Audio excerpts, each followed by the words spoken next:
عمرك سألت نفسك ليه مواقع زي فيسبوك، انستجرام، نتفليكس سريعة وسلسة بالشكل ده؟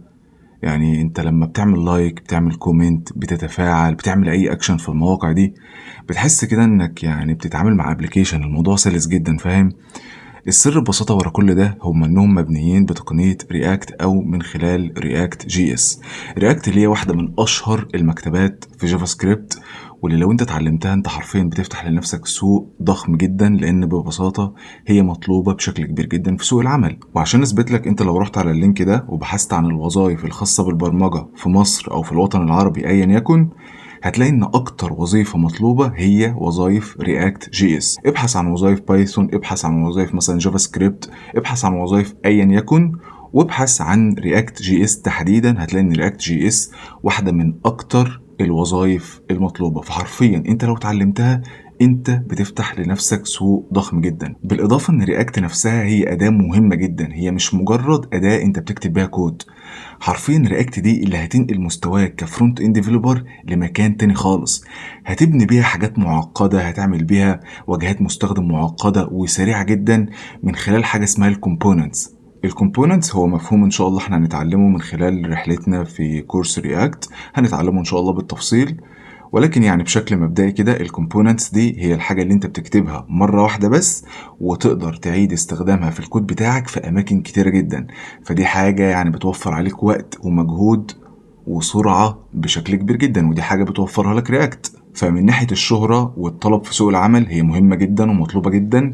من ناحية السرعة والأداء وإنها تفرق معاك بشكل كبير جدا في الحاجة اللي أنت بتبنيها، فهي برضو مهمة جدا. وأنت طبعا هتفهم كل ده لما تدخل معانا في رحلتنا في الكورس بتاعنا. هتفهم هي ليه سريعة، هتفهم إيه اللي بيحصل وراء الكواليس، هتفهم كل حاجة بالتفصيل الممل.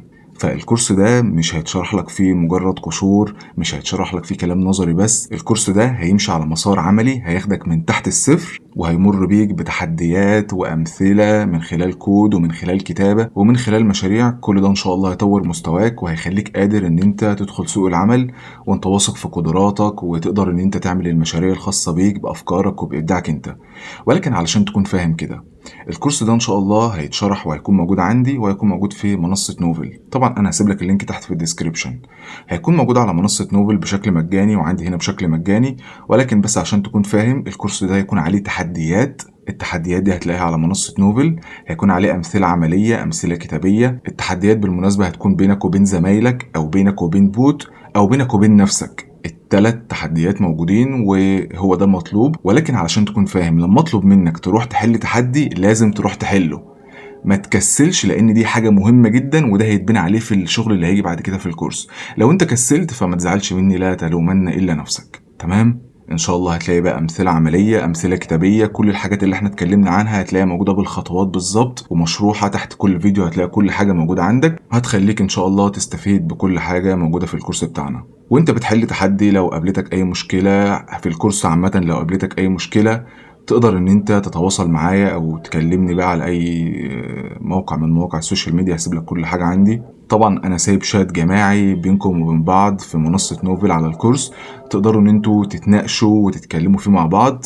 اي حد تواجهه اي مشكله، اي حد عايز يقدم نصيحه لزمايله، فيقدر ان هو يتكلم ويتواصل مع زمايله. فدي تجربه ان شاء الله هتفيدكم باذن الله، واتمنى يا رب تستفيدوا من الكورس ده. ويلا بينا لما نبدا.